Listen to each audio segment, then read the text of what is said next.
Si vous aimez le podcast du Trio économique, poussez votre réflexion plus loin et achetez le livre de Vincent Gelozo, Du grand rattrapage au déclin tranquille, qui est disponible sur mon site web, frankphilosophe.com. Ça va vous donner de bons arguments pour faire suer vos amis.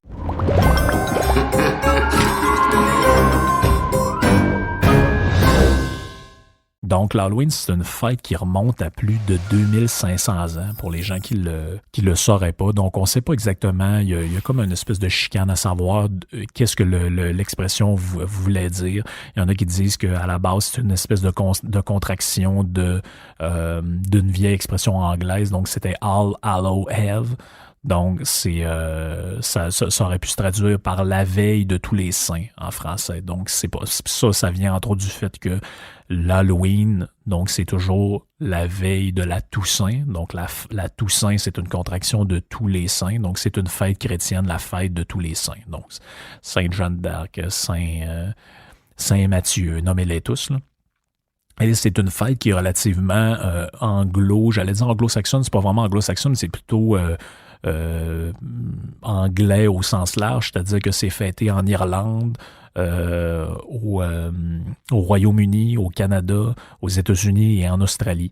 Donc évidemment, je salue les quelques auditeurs qui sont en France qui m'écoutent. C'est très apprécié de le faire. Je sais que vous fêtez désormais beaucoup plus ce genre de fêtes-là qu'avant, mais il faut savoir que c'est des fêtes qui originellement font pas partie de la culture française et européenne. Ça vient plutôt du Nord, ça vient de l'Irlande, ça vient des Celtes, en fait. Donc, on prétend qu'il y a à peu près 2500 ans, les Celtes et les Gaulois les Gaulois, dans une moindre mesure, célébraient la Samhain. Donc, S-A-M-A-I-N. Et ça, c'était la fête des morts.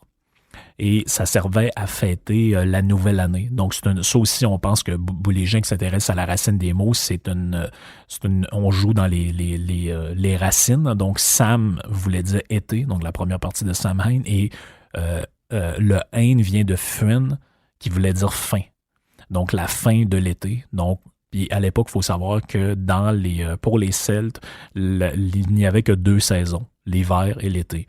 Donc, solstice d'hiver, solstice d'été, on change de saison. Donc, la Samhain ou la Zamain, ou la Samhain, dépendamment comment vous le prononcez, peu importe, ça signifiait en gaélique la fin de l'été, ça signifiait la fête des morts et ça signifiait aussi novembre. Donc, on pense que c'est un mot qui aurait pu désigner le mois de novembre, mais ça se terminait par une fête soit début octobre ou novembre. On pense aussi que ça aurait pu s'écrire de toutes sortes d'autres manières dans le vieil irlandais, donc Samuin, donc tout ça sont des déformations, un peu comme ceux qui le savent. Je pense que je l'ai déjà dit dans le podcast, mais en Russie, quand on disait qu'il y avait des tsars, donc Nicolas II, le tsar, c'est une déformation du mot César.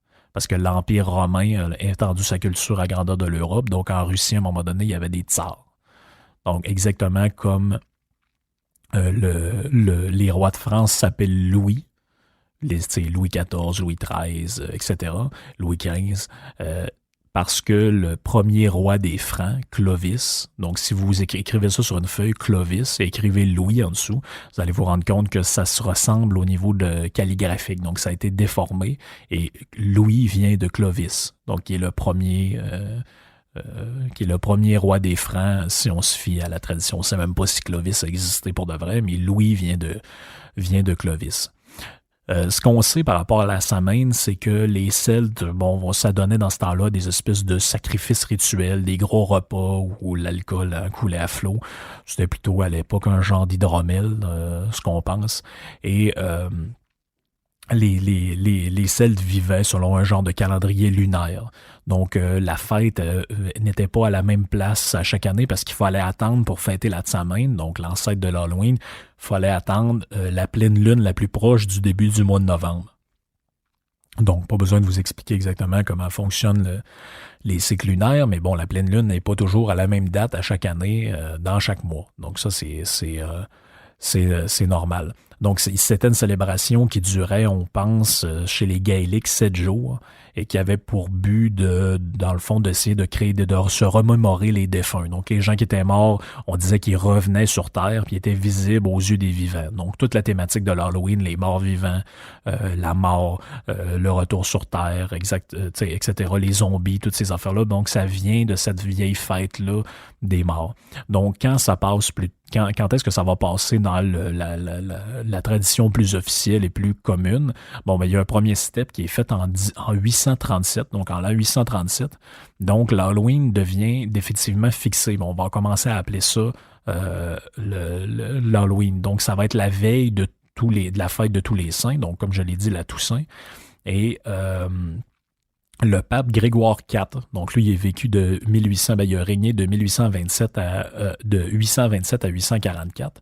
Donc, l'Église catholique va déplacer la fête de la Toussaint. Avant ça, la Toussaint pouvait se fêter jusqu'à après Pâques. Donc, en faisant ça, ils ont christianisé la Tsammain, donc en mettant la Toussaint juste à côté de la fête des morts pour fêter toutes les saints. Ils ont relié ces deux fêtes-là ensemble, et c'est pour ça qu'aujourd'hui, la Samhain et l'Halloween ne sont plus qu'une seule et même fête. Et ça a surtout été utilisé par les nationalistes irlandais à un moment donné pour faire mousser une espèce de culture irlandaise millénaire dans des traditions. Il y a aussi un autre élément qu'on relie à l'Halloween souvent, qui est le personnage Jack, ou que d'autres appellent Jacko Lanterne. Donc, lui, c'était qui? C'est un personnage qui vient d'un vieux conte irlandais dont on ne connaît pas l'origine exactement. On en a une version en 1835 dans le Dublin Penny Journal, qui est donné par un auteur à ce moment-là, mais on ne sait pas exactement depuis quand ça existe, cette légende-là, où ça remonte. Mais ce qu'on sait, c'est que c'était dans ce conte-là, on mettait en lumière une espèce de maréchal ferrant irlandais, qui lui était ivrogne, méchant, égocentrique. Et selon la légende, dans ce conte-là, lorsque Jack meurt, il arrive pour rentrer au paradis. Donc là, on est déjà dans la logique catholique, donc probablement que le conte il est postérieur à toutes les fêtes de Samhain traditionnelles des Gaéliques. Donc sûrement que c'est un conte issu probablement du Moyen-Âge vers les années 800 ou les années 1000, si on veut l'estimer un peu. Donc, ce qui arrive, c'est que le dieu lui refuse l'entrée, ou plutôt Pierre, c'est Pierre ou c'est pas. En tout cas, peu importe. Celui qui garde l'entrée, c'est Saint-Pierre, qui garde l'entrée du paradis, lui refuse l'entrée conformément à sa vie d'ivrogne, etc. Et le diable lui refuse également, parce que le diable a comme tradition que si Dieu te refuse l'entrée au paradis, lui, juste pour te faire suivre, va te laisser, va t'interdire de rentrer en enfer. Sauf que Jack, dans le conte, réussit à convaincre le diable de lui donner un morceau de charbon qui est ardent, qu'on a fait chauffer, donc un morceau de charbon rouge, afin de lui permettre d'éclairer son chemin. Et là, c'est très intéressant, il va placer le morceau de charbon dans un navet dans lequel il va avoir creusé. Et ça va lui servir comme de lanterne. Et c'est pour ça qu'on va l'appeler Jack of the Lantern, ou Jack aux lanternes, comme disent les Français. Donc, lui, à chaque année, il va apparaître le jour de sa mort, qui est à l'Halloween. Le gars, il était mort dans le conte le 31 octobre. Donc, c'est de là que nous vient l'idée de la citrouille et l'idée des morts vivants. Tout ça nous vient de cette vieille tradition-là. Et ce qui est très drôle, c'est qu'à l'origine, comme le raconte le conte de Jack of the Lantern, donc c'était les gens creusaient des navets à l'Halloween pour éloigner l'espèce de mauvais sort, pour signaler l'arrivée des morts. Donc, c'était pour s'éclairer, pour se protéger des morts qui allaient venir pendant cette soirée-là de la fête des morts. Et on prétend que c'est les Irlandais, quand ils vont immigrer aux États-Unis en 1850, vont s'apercevoir, comme il y a des citrouilles qui poussent un peu partout dans les champs, que c'est beaucoup plus facile de creuser une citrouille qu'un navet. Je ne sais pas si vous avez déjà essayé de creuser un navet, mais essayez d'en creuser un puis de mettre un morceau de charbon chaud dedans. Vous allez voir que c'est pas totalement efficace. Donc, la citrouille et la chandelle, ou maintenant aujourd'hui la petite lumière avec une batterie, a remplacé même la fausse. Même aujourd'hui, c'est une fausse citrouille dans un truc en plastique. Donc, c'est beaucoup plus efficace que ça peut en avoir l'air. Donc, cet exemple-là de l'Halloween nous montre un peu comment une légende se construit, comment une tradition peut en arriver à construire une espèce de, tu sais, aujourd'hui, les jeunes fêtent ça, OK, ils font le tour des maisons, ramassent des bonbons, arrivent chez eux, mangent des Kit Kat, des Smarties, mais à la base, tout ça vient de très, très loin. Là, on remonte à 2000, ça, c'est les estimations des historiens, mais en fait, on n'a pas vraiment de réponse précise à donner là-dessus sur l'origine de tout ça. Mais ce qu'on sait, c'est que c'est une très vieille fête qui rappelle les morts, qui était une fête irlandaise ou en tout cas gaélique, et même on prétend que les Gaulois fêtaient ça aussi. Mais ce qui est sûr, c'est qu'on ne sait pas jusqu'à quel point on sait pas jusqu'à où ça remonte, puis on sait pas jusqu'à quel point, à un moment donné, la Samhain et l'Halloween étaient deux fêtes différentes. Tout ça est très complexe. J'ai lu beaucoup là-dessus pour faire le podcast, et puis il semble pas y avoir de consensus au niveau des historiens là-dessus. Ça semble assez compliqué de savoir quand.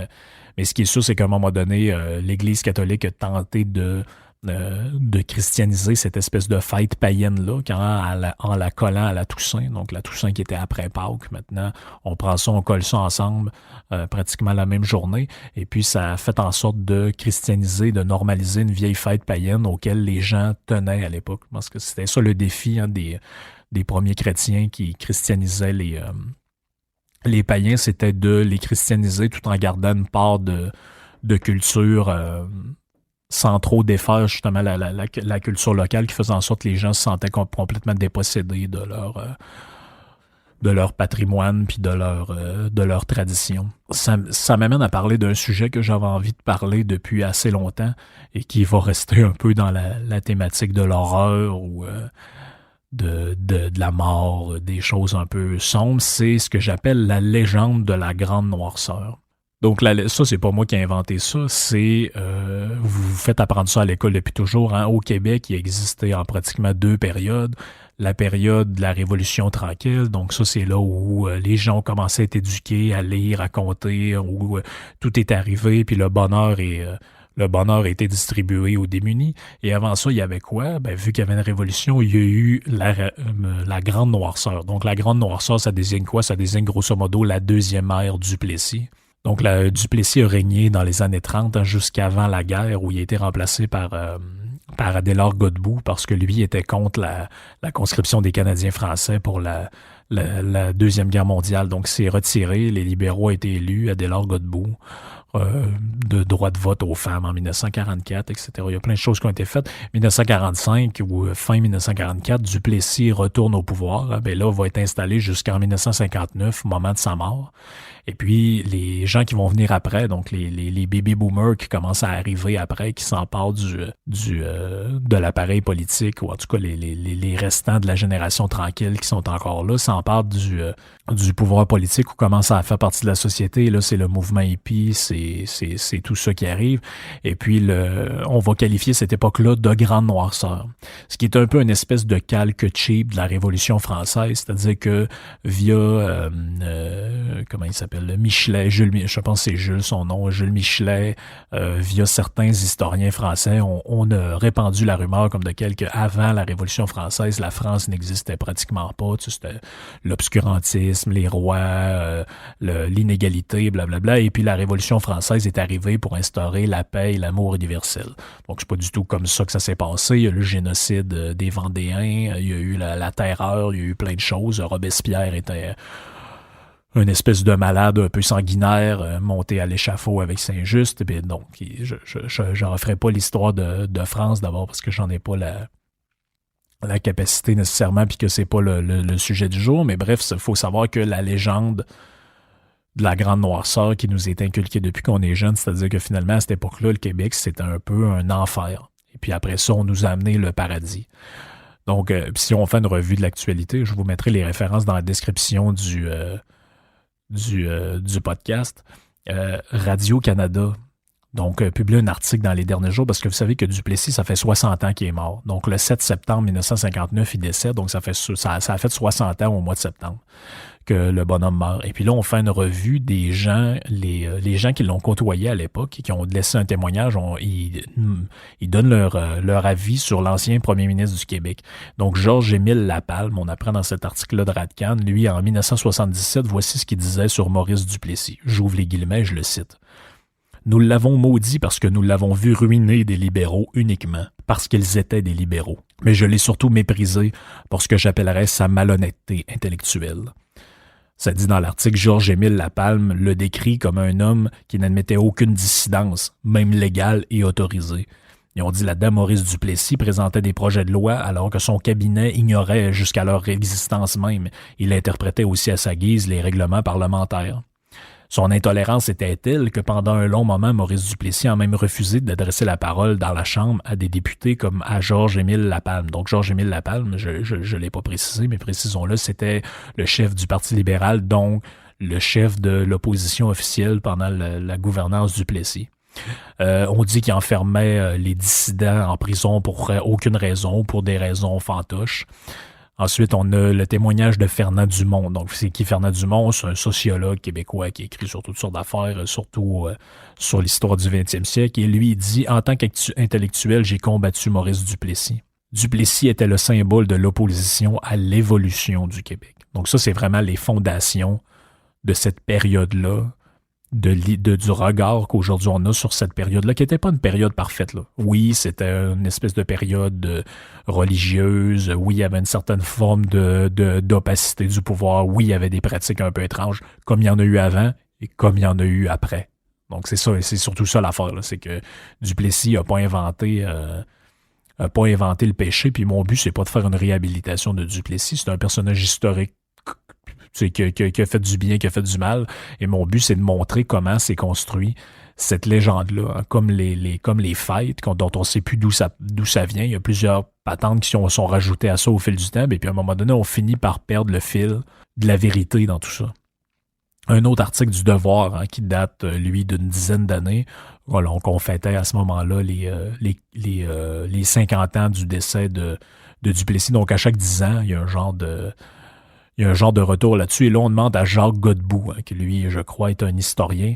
Lui va dire dans ma génération, nous parlons de grande noirceur, nous évoquons le contrôle pervers de la sexualité, le mépris de l'industrie, de l'art, de l'économie et le refus de la pensée scientifique. Nous parlons de la vie de l'esprit. Et puis là, il explique là-dedans que ce qui a beaucoup contribué à la dénonciation de ça, c'est le fameux livre publié par Paul-Émile Bordua, que j'ai lu au cégep, qui est insupportable, ce livre-là. Là. Mais bref, c'est un livre qui a marqué l'histoire du Québec. En 48, le manifeste du refus global ou le refus global. Donc ça, c'était une espèce de manifeste d'artistes de l'époque, dirigé par Paul-Émile Bordua, où on dénonçait l'espèce d'obscurantisme du régime Duplessis, le côté très refermé sur lui-même. Puis il y a une partie de vérité là-dedans. Là. Il n'est pas question de nier ça, mais l'idée que, finalement, l'idée qui est fausse là-dedans, c'est de dire que la vie était beaucoup plus différente après que pendant et avant, ce qui est un mensonge qu'on va voir dans pas longtemps. Ce qui est très drôle aussi, c'est que l'expression comme telle a été utilisée en politique la première fois par Antonio Barrette. Donc, Antonio Barrette, c'est qui? C'est que dans les années 1959, Duplessis meurt de je sais plus trop quoi exactement. Et le 4 mars 1960, à l'Assemblée nationale, donc, il y a plusieurs chefs qui ont dû le remplacer suite à sa mort. Et après ça, il y a eu une élection où les libéraux de Jean Lesage ont pris le pouvoir. Mais lui utilisait à l'Assemblée nationale cette expression-là pour qualifier le gouvernement libéral de Godbout, dont, je cite l'article, dont il estime que la mollesse en matière d'autonomie provinciale constitue une grande noirceur libérale. Donc la grande noirceur, c'est un terme utilisé par des politiciens pour décrire le rapport de force qu'avait à l'époque la province du Québec avec le gouvernement fédéral canadien. Et là, ça m'amène à un livre, mais surtout un article. Ceux qui n'ont pas le temps de lire le livre, vous irez lire l'article. Donc c'est un article de Vincent Geloso, dont on a entendu parler. Cet article-là est vraiment intéressant. Donc, ça s'appelle « La Révolution tranquille et la grande noirceur, un regard révisionniste ». Donc, c'est dans le Huffington Post en 2012 qu'il a publié ça. Et lui, il va dire Révolution tranquille et la grande noirceur, ce sont deux termes. Le premier exemplifie la modernisation du Québec.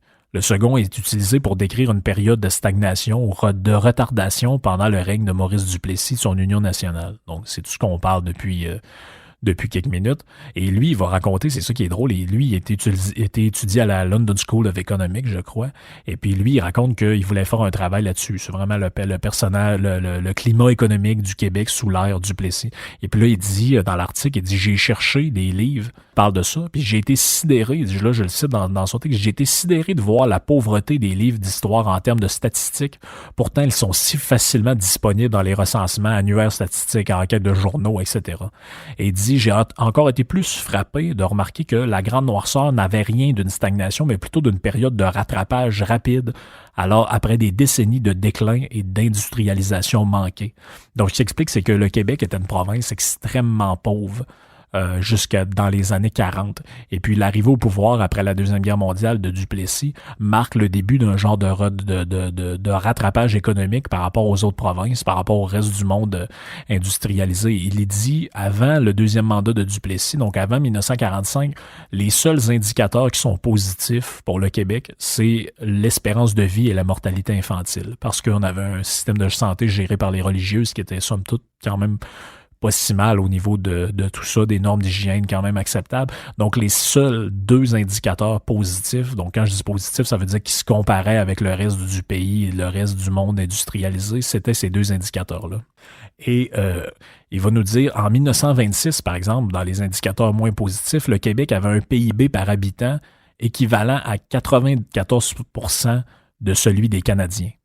En 1939, on parle plutôt de 93,4%, donc on est dans une régression par rapport à ce qu'on avait avant. Et là, il va dire, entre 1945 et 1960, grosso modo, la période où Duplessis est au pouvoir, il va dire les Québécois ont vu leur revenu réel augmenter de 31% et leur revenu disponible de 33%. Il dit par comparaison, si tu regardes le reste des Canadiens, ils ont vu leur revenu augmenter de 26% et leur revenu disponible, après impôt, tout ça, quand je dis revenu disponible, de 25%. Donc, on a encore du retard parce que les autres s'améliorent, mais on s'est amélioré de manière plus efficace ou en tout cas proportionnellement plus élevée. Et il va dire une autre variable qu'on peut regarder. En 1945, la proportion des élèves et écoliers présents à l'école âgé de moins de 14 ans était de 44,3%. Donc, en 1945, moment où il prend le pouvoir, il y a juste 44,3%, mais un petit peu moins que 45% des jeunes de moins de 14 ans qui vont à l'école. En Ontario, c'était 60,5%. En 1960, il y a un rattrapage énorme qui est fait. On parle de 55,9% au Québec et 66% en Ontario. Donc, le Québec s'est amélioré de 11% là-dessus, alors que l'Ontario prenait 5,5%. Donc, on est vraiment dans une phase de rattrapage à ce moment-là du retard économique que le Québec, on pouvait constater par rapport aux autres provinces, au reste du pays.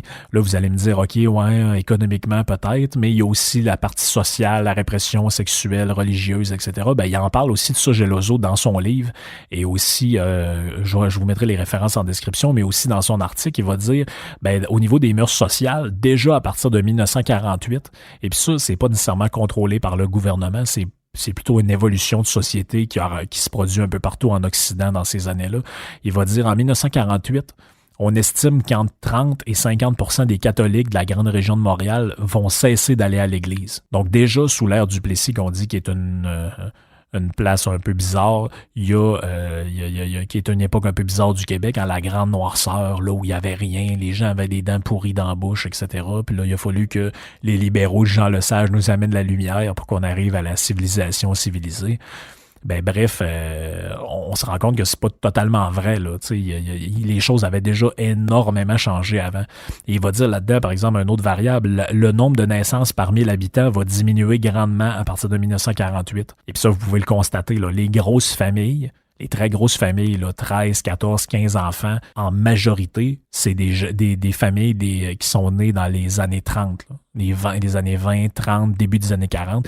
Mais à partir de 1945 jusqu'à 1960, les familles ne font plus, sous l'ère Duplessis, des enfants de manière industrielle, là. Il n'y a plus 12, 13, 15. Il y en a encore, mais il y en a beaucoup moins. On est plutôt dans l'époque des familles de 4, 5 enfants. Donc, ça change énormément. Il conclut son article en disant, en gros, la grande noirceur est une période de rattrapage et de modernisation intense. Ça, c'est un propos complètement subversif par rapport à ce qu'on entend depuis toujours. Puis tu sais, faut regarder les choses en face. La création des légendes. Donc, que ce soit créer une légende par rapport à une fête. Puis, si on était Noël, je pourrais parler de Noël. Là, ça donne que c'est l'Halloween au moment où j'enregistre le podcast. Donc, j'ai parlé un peu de ça pour essayer de faire des liens un peu entre les concepts et la création d'une légende. Donc, j'ai parlé dans le podcast numéro 5 avec Marco de la péréquation et toutes les mythes qui entourent la Fédération canadienne, toutes les mythes qui entourent dans un autre podcast qui s'appelle l'autarcie, qui entoure notre enfermement sur nous-mêmes, que j'ai traité aussi dans le dernier podcast sur l'allégorie de la caverne. Tout ça, tous les mythes qui sont construits dans notre culture, c'est important de les décortiquer, de les comprendre, puis de les déconstruire. Donc, l'idée, c'est pas de dire « Ah, la grande noirceur, c'était génial, puis finalement, ça n'a jamais existé, puis dans ce temps-là, il y a des petits oiseaux qui chantaient, puis c'était le parfait bonheur. » Non, c'était une période comme était la période d'après-guerre dans à peu près toutes les places dans le monde, c'est-à-dire une période où il y avait une certaine prospérité parce qu'il fallait reconstruire suite à la guerre, mais où il y avait certains problèmes, où il y avait certains déséquilibres sociaux, où il y avait certains un genre de rattrapage à faire, puis d'autant plus qu'au Québec, si on était sous-industrialisé, tu sais, le Québec, c'est une société agricole où il y avait pas ou peu de bourgeoisie jusqu'à assez longtemps, donc c'était un peuple de paysans où il y avait un genre d'élite, une certaine élite anglaise qui était en haut de tout ça pendant un certain temps, et puis il y avait pas de... Le peuple canadien-français est un peuple assez refermé sur lui-même, ce qui est toujours d'ailleurs, mais il y avait pas d'élite, il y avait pas beaucoup de développement économique, et puis tout ça s'est modernisé à partir de la fin de la guerre. Donc, est-ce que c'est parce que c'était la fin de la guerre, puis Duplessis, puis l'Union nationale n'a rien à voir là-dedans? Peut-être. Ça restera un débat à avoir. Mais ce qui est sûr, c'est que l'idée que avant 1960, le Québec vivait dans une espèce de période sombre, enfermée sur elle-même, où il y avait rien qui se faisait, il y avait rien d'intéressant, puis finalement les gens presque crevaient dans la rue, ben ça c'est un mythe, hein.